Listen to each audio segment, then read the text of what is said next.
আলাইকুম শিক্ষার্থীরা, আশা করি আল্লাহর রহমতে আপনারা সকলে যে যেখানে আছেন নিরাপদে আছেন, সুস্থ আছেন এবং ভালো আছেন। আপনাদের পাঠ্য বইয়ের অধ্যায় 5, যার নাম রাসায়নিক বন্ধন, এই অধ্যায়ের রাসায়নিক বন্ধন এই অধ্যায়টিতে 3টি বন্ধন নিয়ে আলোচনা করা হয়েছে: আয়নিক বন্ধন, সমযোজী বন্ধন এবং ধাতব বন্ধন। মূলত রাসায়নিক বন্ধন হলো 5 প্রকার: আয়নিক বন্ধন, সমযোজী বন্ধন, ধাতব বন্ধন, হাইড্রোজেন বন্ধন এবং সন্নিবেশিত বন্ধন। কিন্তু আপনাদের পাঠ্য বইয়ের অধ্যায়ে 3টি বন্ধন নিয়ে আলোচনা করা হয়েছে: আয়নিক বন্ধন, সমযোজী বন্ধন এবং ধাতব বন্ধন। আর আজকের এই পাঠে আমি আয়নিক বন্ধন এই বিষয়টি নিয়ে বিস্তারিত আলোচনা করব। আশা করি আপনারা ভিডিওটি স্কিপ না করে সম্পূর্ণ দেখবেন। তাহলে আজকের পাঠে ফিরে আসা যাক।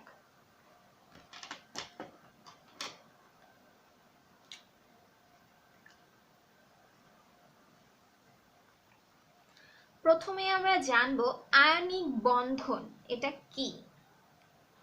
আয়নিক বন্ধন কাকে বলে? ধাতু এবং অধাতুর মধ্যে ইলেকট্রন আদান প্রদানের ফলে যে বন্ধন গঠন হয় তাকে আয়নিক বন্ধন বলা হয়। আয়নিক বন্ধন কাকে বলে? ধাতু অধাতুর মধ্যে ইলেকট্রন আদান প্রদানের মাধ্যমে একজন আরেকজন ইলেকট্রন দিয়ে দিচ্ছে এবং অন্যজন ইলেকট্রন গ্রহণ করছে, এর মাধ্যমে যে বন্ধনটা তারা তৈরি করে, বন্ধনের মাধ্যমে যে যৌগটা গঠন করে, সেটাকে মূলত বলা হবে আয়নিক বন্ধন। আচ্ছা, আয়নিক বন্ধন কিভাবে গঠিত হয় এই বিস্তারিত আলোচনার প্রথমেই আমরা জানব ক্যাটায়ন অ্যানায়ন কি। আমরা জানি পর্যায় সারণীতে যে 18 নং গ্রুপে মৌল রয়েছে, কত নং গ্রুপ? 18 নং গ্রুপে যে মৌল রয়েছে সেগুলো মূলত হচ্ছে নিষ্ক্রিয় মৌল। আর নিষ্ক্রিয় মৌল কাকে বলে? যে সকল মৌল অন্য কোনো মৌলের সাথে বন্ধন গঠন করে না, এমনকি তারা নিষ্ক্রিয়তা প্রদর্শন করে, ইলেকট্রন আদান প্রদান বা শেয়ার করে না, তাকে মূলত বলা হয় কি? নিষ্ক্রিয় মৌল। এটা আমরা জানি। এখন আমরা জানবো ক্যাটায়ন কি, অ্যানায়ন কি। ক্যাটায়ন কি? ইলেকট্রন ত্যাগ করে, কোনো পরমাণু যদি ইলেকট্রন ত্যাগ করে ধনাত্মক আয়নে পরিণত হয় তাহলে তাকে বলা হয় ক্যাটায়ন। আচ্ছা, ধনাত্মক আয়ন মানে হচ্ছে পজিটিভ, অর্থাৎ কোনো পরমাণু যদি ইলেকট্রন ত্যাগ করে ধনাত্মক বা পজিটিভ আয়নে আয়নিত হয় তাহলে তাকে বলা হবে ক্যাটায়ন।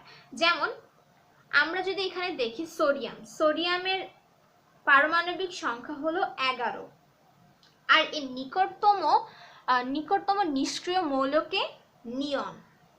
আর আমরা জানি প্রত্যেকটা মৌলই নিষ্ক্রিয় মৌলের ন্যায় নিষ্ক্রিয়তা অর্জন করতে চায়, তাই এখানে সোডিয়াম চাইবে যে সে নিয়নের মতো ইলেকট্রন বিন্যাস অর্জন করতে, আর এজন্য তাকে কি করতে হবে? একটা ইলেকট্রন ত্যাগ করতে হবে। কি করতে হবে? একটা ইলেকট্রন ত্যাগ করতে হবে। যদি সে একটা ইলেকট্রন ত্যাগ করে তাহলে তার এখানে কি হবে?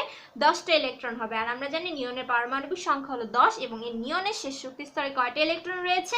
8টা ইলেকট্রন রয়েছে। আচ্ছা, এখানে সোডিয়াম কি করে ক্যাটায়নে পরিণত হয়? আমরা ক্যাটায়নের সংজ্ঞা থেকে জানি কোনো পরমাণু যদি ইলেকট্রন ত্যাগ করে ধনাত্মক আয়নে পরিণত হয় তাহলে তাকে বলা হবে ক্যাটায়ন। এখানে সোডিয়াম কি করে? সোডিয়াম একটা ইলেকট্রন ত্যাগ করে, ত্যাগ করে সে কি হবে? সোডিয়াম প্লাস আয়নে আয়নিত হবে। এই প্লাস বা মাইনাস, প্লাস থাকলে সেখানে বোঝা যায় যে তার একটা ইলেকট্রন কম আছে, আর যদি মাইনাস থাকে তাহলে সেখানে বলতে হবে যে তার একটা ইলেকট্রন বেশি আছে। আচ্ছা, তাহলে আমরা বুঝলাম যে ইলেকট্রন ত্যাগ করে যদি এরকম ধনাত্মক আয়নে পরিণত হয় তাহলে সেটাকে কি বলা হবে? ক্যাটায়ন বলা হবে। আর এখানে সোডিয়াম কি হয়েছে? ক্যাটায়নে পরিণত হয়েছে, কারণ সে একটা ইলেকট্রন ত্যাগ করে নিয়নের মতো নিষ্ক্রিয়তা অর্জন করেছে। আচ্ছা, এরপর আমরা চলে যাই অ্যানায়ন কি। কোনো পরমাণু ইলেকট্রন গ্রহণ করে ঋণাত্মক আয়ন অর্থাৎ মাইনাস, নেগেটিভ, ঋণাত্মক মানে হচ্ছে নেগেটিভ আয়নে পরিণত হওয়াকে কি বলা হয়? অ্যানায়ন বলা হয়। এখন যদি আমরা দেখি ক্লোরিনের পারমাণবিক সংখ্যা হচ্ছে 17। এখন এর নিকটবর্তী নিষ্ক্রিয় মৌল কি? আমরা জানি আর্গনের পারমাণবিক সংখ্যা হলো 18।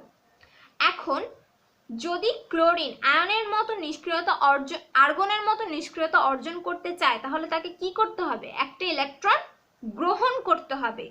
সে যার সাথে যৌগ গঠন করবে সেই মৌলে যে ইলেকট্রনটা ত্যাগ করবে সেই ইলেকট্রনটা ক্লোরিনকে গ্রহণ করতে হবে, বা যদি সহজ ভাষায় বলি ক্লোরিন অ্যানায়নে পরিণত হবে তখনই যদি সে একটা ইলেকট্রন গ্রহণ করে ঋণাত্মক আয়নে পরিণত হয়।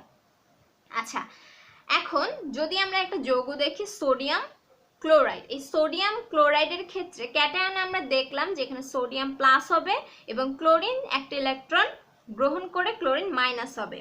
এই যে ক্লোরিন যদি একটা ইলেকট্রন গ্রহণ করে তাহলে সে কি হবে, Cl মাইনাস হয়ে যাবে। অর্থাৎ কোনো পরমাণু যদি ইলেকট্রন গ্রহণ করে ঋণাত্মক আয়নে পরিণত হয় তাহলে সেটা কি হবে, অ্যানায়নে পরিণত হবে, এবং সেই এই একটি ইলেকট্রন গ্রহণ করার মাধ্যমে কার মতো নিষ্ক্রিয়তা অর্জন করলো, আর্গনের ন্যায় নিষ্ক্রিয়তা অর্জন করলো, নিষ্ক্রিয় ধর্ম অর্জন করলো। আচ্ছা, তারপরে কি হলো, তার মাধ্যমে তারা কি করলো, যদি আমরা এখানে দেখি তাহলে সোডিয়াম একটা ইলেকট্রন ত্যাগ করলো, একটা ইলেকট্রন ত্যাগ করে সোডিয়াম প্লাস অর্থাৎ ক্যাটায়নে পরিণত হলো। এখানে ক্লোরিন একটা ইলেকট্রন গ্রহণ করলে কি হলো, ক্লোরিন মাইনাস অর্থাৎ অ্যানায়নে পরিণত হলো। এখানে sodium plus chlorine Na plus plus Cl minus, তাহলে কি যৌগ গঠন করলো, সোডিয়াম ক্লোরাইড। এদের যোজনী এক এক, এটা দেওয়ার দরকার নেই। আচ্ছা, তাহলে এরা কি গঠন করলো, সোডিয়াম ক্লোরাইড, এবং এরা দুইজনই কিন্তু সোডিয়াম হচ্ছে নিয়নের মতো নিষ্ক্রিয়তা অর্জন করলো এবং ক্লোরিন আর্গনের ন্যায় নিষ্ক্রিয়তা অর্জন করলো। কি করে, সোডিয়াম একটা ইলেকট্রন ত্যাগ করলো যার কারণে সে নিয়নের মতো নিষ্ক্রিয়তা অর্জন করলো, আর সোডিয়ামের ত্যাগকৃত একটা ইলেকট্রন ক্লোরিন গ্রহণ করে আর্গনের ন্যায় নিষ্ক্রিয়তা অর্জন করলো। এটাই হলো ক্যাটায়ন এবং অ্যানায়ন। আচ্ছা, এখন আমরা চলে যাই আমাদের আজকের পাঠ অর্থাৎ আয়নিক বন্ধন। আয়নিক বন্ধন কাকে বলে আমরা জানলাম, এবার আমরা দেখব আয়নিক বন্ধন গঠন কৌশল। আয়নিক বন্ধন কাকে বলে, ধাতু অধাতুর মধ্যে ইলেকট্রন আদান প্রদানের মাধ্যমে যে বন্ধন গঠিত হয় তাকে আয়নিক বন্ধন বলা হয়। আচ্ছা, ক্যাটায়ন অ্যানায়নটা যেহেতু আমি বুঝিয়েছি, আশা করি আপনারা ক্লিয়ার হয়েছেন। এখন এটা আয়নিক বন্ধনের গঠন কৌশলটা বুঝতে আপনাদের জন্য সহজ হবে। তাহলে আমরা একটা যৌগ নিই, ম্যাগনেসিয়াম ক্লোরাইড। একটা যৌগ নিলাম ম্যাগনেসিয়াম ক্লোরাইড, ম্যাগনেসিয়ামের যোজনী 2, ক্লোরিনের যোজনী 1, ট্রান্সফার, ওকে, MgCl2। এখন এখানে ম্যাগনেসিয়াম ক্লোরাইড এদের আয়নিক বন্ধন গঠন কৌশল ব্যাখ্যা করব। প্রথমেই যদি প্রশ্ন করে যে ম্যাগনেসিয়াম ক্লোরাইড কি ধরনের যৌগ গঠন করেছে, আমরা জানি ম্যাগনেসিয়াম কয় নাম্বার গ্রুপের মৌল, 2 নাম্বার গ্রুপের মৌল। ম্যাগনেসিয়াম কয় নাম্বার গ্রুপের মৌল, ম্যাগনেসিয়াম হলো 2 নং গ্রুপের মৌল, 2 নং গ্রুপের মৌল, এবং সেই সাথে এটা হলো একটা ধাতু, এবং ক্লোরিন হলো হ্যালোজেন গ্রুপের মৌল, আর এটা হচ্ছে একটা অধাতু। অর্থাৎ ম্যাগনেসিয়াম ধাতু, ক্লোরিন অধাতু, এর মানে ধাতু এবং অধাতু ইলেকট্রন আদান প্রদানের মাধ্যমে কি গঠন করলো, আয়নিক বন্ধন। অর্থাৎ ম্যাগনেসিয়াম ক্লোরাইড হলো একটা আয়নিক যৌগ। প্রথমেই লিখি এটা কি যৌগ, আয়নিক যৌগ, কারণ এরা আয়নিক বন্ধনের মাধ্যমে গঠিত হয়েছে, এদের বন্ধনটা হলো আয়নিক বন্ধন। আচ্ছা, এখন আমরা দেখব কিভাবে এরা যৌগ গঠন করে।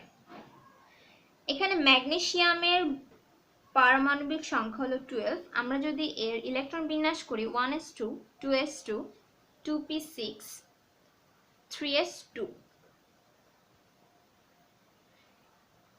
এর ইলেকট্রন বিন্যাস কয় নাম্বার শক্তি স্তরে শেষ হয়, 3 নাম্বার শক্তি স্তরে শেষ হয়, এবং এর অরবিটালে কয়টি, এর 3 নাম্বার শক্তি স্তরে s অরবিটাল 2টা ইলেকট্রন দ্বারা পূর্ণ আছে, এবং এর পারমাণবিক সংখ্যা হলো 12। এই ম্যাগনেসিয়ামের যে ইলেকট্রন বিন্যাস, এই ইলেকট্রন বিন্যাসের শেষ শক্তি স্তরে কয়টা ইলেকট্রন রয়েছে, 2টি ইলেকট্রন রয়েছে, 2টি ইলেকট্রন। এই শেষ শক্তি স্তরে কিন্তু 2টা ইলেকট্রন রয়েছে, 2টা ইলেকট্রন রয়েছে। এখন এই ম্যাগনেসিয়ামের নিকটস্থ একটা নিষ্ক্রিয় মৌল রয়েছে, সেটা কি, নিয়ন। নিয়নের পারমাণবিক সংখ্যা হলো 10। এই ম্যাগনেসিয়ামের নিকটবর্তী নিষ্ক্রিয় মৌলকে নিয়ন। ম্যাগনেসিয়াম চাইবে যে সে নিয়নের মতো নিষ্ক্রিয়তা অর্জন করুক, তাহলে তাকে কি করতে হবে, এই তার শেষ শক্তি স্তরে যে 2টা ইলেকট্রন রয়েছে সে এই 2টা ইলেকট্রনকে ত্যাগ করবে। এই 2টা ইলেকট্রন ত্যাগ করে সে নিয়নের ন্যায় স্থিতিশীলতা অর্জন করবে। আর ইলেকট্রন যেহেতু সে কি করলো, দুইটি ইলেকট্রন ত্যাগ করলো, আর আমরা জানি ইলেকট্রন ত্যাগ করে কি হয়, ধনাত্মক আয়নে পরিণত হওয়াকে কি বলা হয়, ক্যাটায়ন বলা হয়। ম্যাগনেসিয়াম কি করবে, ম্যাগনেসিয়াম যেহেতু তার যে শেষ শক্তি স্তরে দুইটি ইলেকট্রন রয়েছে, সেই দুইটি ইলেকট্রন কি করবে, সে ত্যাগ করবে। সে কি করলো, দুইটা ইলেকট্রন ত্যাগ করলো, তাহলে সে এখানে কি হবে, ধনাত্মক এবং কয়টা ইলেকট্রন, দুইটা ইলেকট্রন, তাহলে Mg2+, সে দুইটা ইলেকট্রন ত্যাগ করছে এবং ক্যাটায়নে পরিণত হলো। আচ্ছা, এরপরে ক্লোরিন।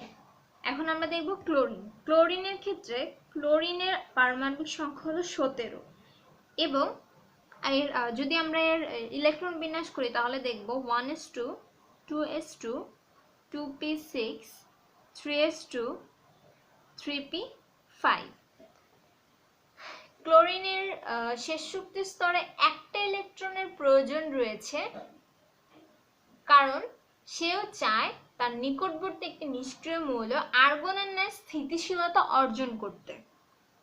আর এই ক্লোরিন যদি এই আর্গনের পারমাণবিক সংখ্যা হলো 18, এই আর্গনের ন্যায় স্থিতিশীলতা অর্জন করতে চায়, তাহলে তার কি করতে হবে, শেষ শক্তি স্তরে একটা ইলেকট্রন লাগবে। আর সে গ্রহণ করছে কি, MgCl2 ম্যাগনেসিয়াম ক্লোরাইড। এখানে ম্যাগনেসিয়াম কি করছে, দুইটা ইলেকট্রন ত্যাগ করছে, আর ক্লোরিনের শেষ শক্তি স্তরে দরকার হচ্ছে গিয়ে একটা ইলেকট্রন। আর যেহেতু একটা ইলেকট্রন দরকার, তাই এখানে দুইটা ক্লোরিন পরমাণু এই ম্যাগনেসিয়ামের ত্যাগকৃত দুইটা ইলেকট্রন গ্রহণ করবে। আচ্ছা, গ্রহণ করে সে কি করবে, অ্যানায়নে পরিণত হবে। কি করে,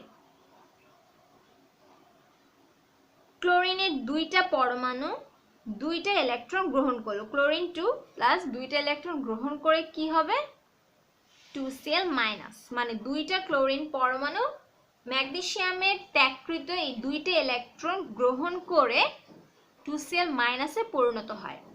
আচ্ছা, এবং তারা কি করে, দুইটা ক্লোরিন পরমাণু স্থিতিশীলতা অর্জন করে, কার মতো, আর্গনের মতো স্থিতিশীলতা অর্জন করে। আচ্ছা, এখন এই ম্যাগনেসিয়ামের দানকৃত দুইটা ক্লোরিন পরমাণু গ্রহণ করে অ্যানায়নে পরিণত হয়। এখানে উৎপন্ন যে ক্যাটায়ন Mg2+ এবং 2Cl-, এই উৎপন্ন ক্যাটায়ন এবং অ্যানায়ন এরা কি করে, একে অপরের সাথে একটা স্থির বৈদ্যুতিক আকর্ষণ বল দ্বারা আকর্ষণ করে। এই Mg2+ এবং 2Cl- এরা কি করে, পরস্পরকে একটা স্থির বৈদ্যুতিক আকর্ষণ বলের মাধ্যমে, মাঝখানে যে একটা আকর্ষণ বল কাজ করে, সেই স্থির বৈদ্যুতিক আকর্ষণ বলের মাধ্যমে এরা পরস্পরকে আকর্ষণ করে কি গঠন করে, MgCl2 যৌগ গঠন করে, অর্থাৎ একটা আয়নিক যৌগ গঠন করে। আচ্ছা, এখন যদি এটা আমরা একটু দেখি, আচ্ছা এখানে আমরা যদি দেখি,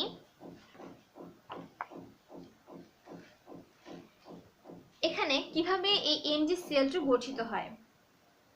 ম্যাগনেসিয়াম কি করলো, ম্যাগনেসিয়াম তার থেকে দুইটা শেষ শক্তি স্তরে দুইটা ইলেকট্রন ত্যাগ করে কি করলো, Mg2+, অর্থাৎ ক্যাটায়নে পরিণত হলো।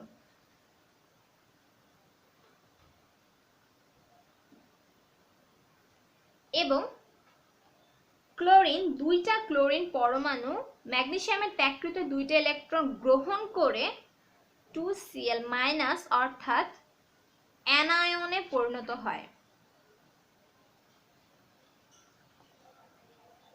প্লাস মাইনাসে কেটে যাবে।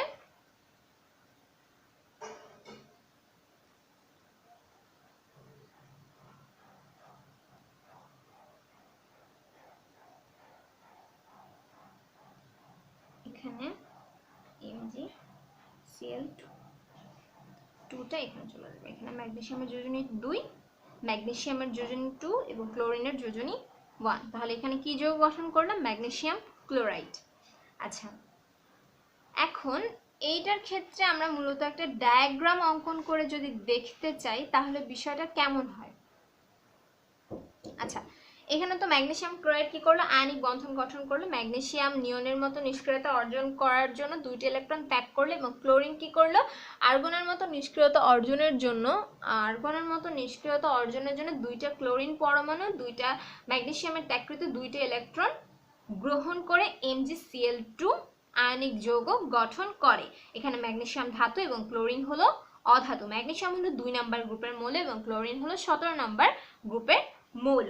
আচ্ছা, এরপরে এই যে ম্যাগনেসিয়াম ক্লোরাইড আয়নিক যৌগ গঠন কৌশল, সেটার ক্ষেত্রে প্রথমে আমরা লিখব যে আয়নিক যৌগ কাকে বলে, সেটা প্রথমে আমরা লিখব। তারপর লিখব যে ম্যাগনেসিয়াম হলো ধাতু এবং ক্লোরিন হলো অধাতু, এবং ধাতু এবং অধাতু কি হবে, একে অপরের সাথে মিলিত হয়ে ইলেকট্রন আদান প্রদানের মাধ্যমে কি গঠন করলো, ম্যাগনেসিয়াম ক্লোরাইড আয়নিক যৌগ গঠন করলো। এরপরে আমরা ম্যাগনেসিয়ামের পারমাণবিক সংখ্যা এবং ইলেকট্রন বিন্যাস দেখানোর পর বিশ্লেষণ করব যে নিকটবর্তী নিষ্ক্রিয় মৌল হল নিয়ন, তাই সে 2টি ইলেকট্রন ত্যাগ করে নিয়নের মতো স্থিতিশীলতা অর্জন করে ক্যাটায়নে পরিণত হয়। এবং অপরদিকে ক্লোরিন কি হবে, তার নিকটবর্তী নিষ্ক্রিয় মৌল আর্গনের ন্যায় স্থিতিশীলতা অর্জনের জন্য ম্যাগনেসিয়ামের ত্যাগকৃত 2টা ইলেকট্রন গ্রহণ করে 2টা ক্লোরিন পরমাণু 2Cl মাইনাস অর্থাৎ অ্যানায়নে পরিণত হয়। এবং এই যে ক্যাটায়ন এবং অ্যানায়ন তৈরি হলো এই ম্যাগনেসিয়াম 2+ এবং 2Cl মাইনাস ক্যাটায়ন আয়ন একটা স্থির বৈদ্যুতিক আকর্ষণ বলের মাধ্যমে তারা MgCl2 গঠন করে, যৌগ গঠন করে। এরপরে এখানে আমরা একটা ডায়াগ্রাম অঙ্কন করে দেখাবো কি করে। আচ্ছা, ম্যাগনেসিয়ামের প্রথমে কি ছিল, ম্যাগনেসিয়ামের শেষ শক্তি স্তরে ছিল হচ্ছে কয়টা ইলেকট্রন ছিল, 2টা ইলেকট্রন ছিল। তাহলে প্রথম শক্তি স্তরে 2টা ইলেকট্রন, ম্যাগনেসিয়ামের পারমাণবিক সংখ্যা হলো 12। পরবর্তী শক্তি স্তর হচ্ছে 8টা, পরবর্তী শক্তি স্তর হচ্ছে 2টা। এটা হলো ম্যাগনেসিয়াম। ম্যাগনেসিয়াম কয়টা ইলেকট্রন ত্যাগ করলো, 2টা ইলেকট্রন ত্যাগ করে আমরা জানলাম কি ম্যাগনেসিয়াম 2টা ইলেকট্রন ত্যাগ করে কি করে, Mg2+ এ পরিণত হয়। তাহলে একটা শক্তি স্তর তো থাকবে না এখানে, তাহলে 2টা শক্তি স্তর, তাই আমরা এখানে 2টা শক্তি স্তর দেখাবো। আচ্ছা, 2টা শক্তি স্তর দেখাবো। এই প্রথম শক্তি স্তরে 2টা ইলেকট্রন এবং 2 নম্বর শক্তি স্তরে কয়টা ইলেকট্রন থাকবে, 8টা ইলেকট্রন থাকবে, মোট হলো 10টা ইলেকট্রন, যেহেতু সে 2টা ইলেকট্রন ত্যাগ করছে। আচ্ছা, আর ব্র্যাকেটের মাধ্যমে 2+। এটা হলো ম্যাগনেসিয়ামের যে 2টা ইলেকট্রন ত্যাগ করলো ক্যাটায়নে পরিণত হলো Mg2+ হলো, সেটা ডায়াগ্রাম। এরপর আমরা দেখব ক্লোরিন। এখানে আমরা জানি যে 2টা ক্লোরিন পরমাণু ছিল, কয়টা, 2টা ক্লোরিন পরমাণু, এখানে 2Cl। 2টা ক্লোরিন পরমাণু কি করলো, ম্যাগনেসিয়ামের ত্যাগকৃত 2টা ইলেকট্রন গ্রহণ করলো। যেহেতু ক্লোরিন একটা ইলেকট্রন গ্রহণ করে, তাই এখানে 2টা ক্লোরিন পরমাণু ম্যাগনেসিয়ামের ত্যাগকৃত 2টা ইলেকট্রন একটা একটা করে গ্রহণ করবে।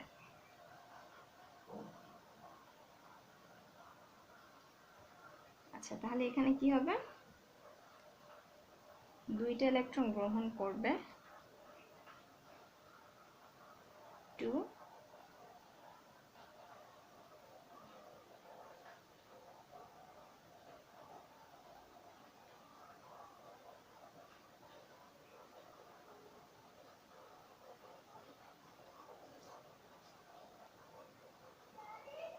এবং এর শক্তি স্তর হচ্ছে 3টা,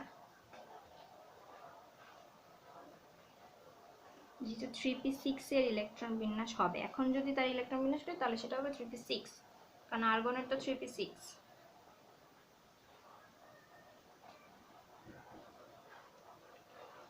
আচ্ছা, তাহলে ক্লোরিনের এখন শেষ শক্তি স্তরে 2টা ক্লোরিন পরমাণু এখন 2টা পরমাণুর শেষ শক্তি স্তরে ইলেকট্রন কয়টা হবে,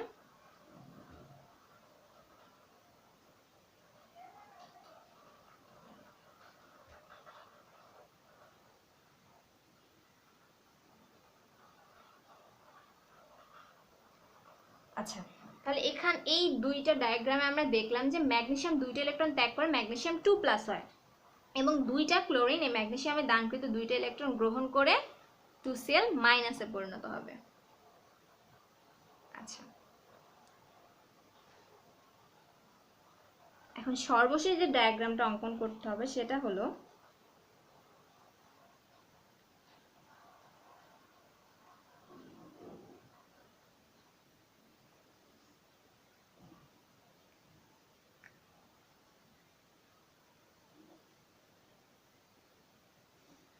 এখানে 3টা শক্তি স্তর, কারণ তার শেষ যুক্ত স্তরে ইলেকট্রনগুলো তো ক্লোরিনকে দিবে, 2টা ক্লোরিন, তাহলে এখানে আমাদের রাখতে হবে হচ্ছে 2টা ক্লোরিন।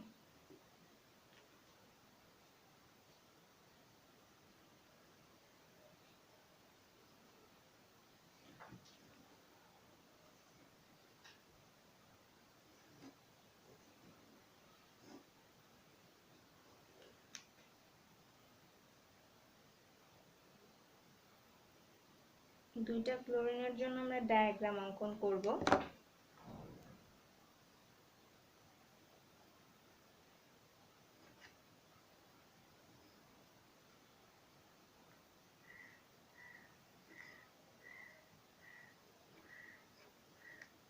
আচ্ছা, এখানে ম্যাগনেসিয়াম, মাঝখানে হলো ম্যাগনেসিয়াম, দুই পাশে 2টা ক্লোরিন।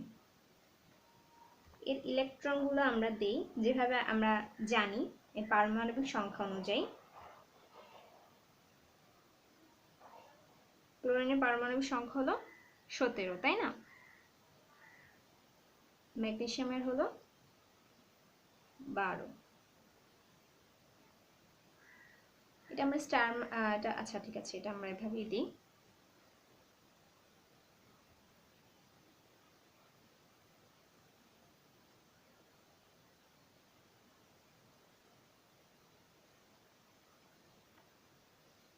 আচ্ছা, আয়নিক বন্ধন কিভাবে গঠন করলো? এই যে ম্যাগনেসিয়ামের ইলেকট্রন সেটা 2টা ক্লোরিনে যাবে, এটা আমরা স্টার মার্ক দিয়ে দেখাই যে ম্যাগনেসিয়ামের ত্যাগকৃত 2টা ইলেকট্রন 2টা ক্লোরিন পরমাণু গঠন করলো।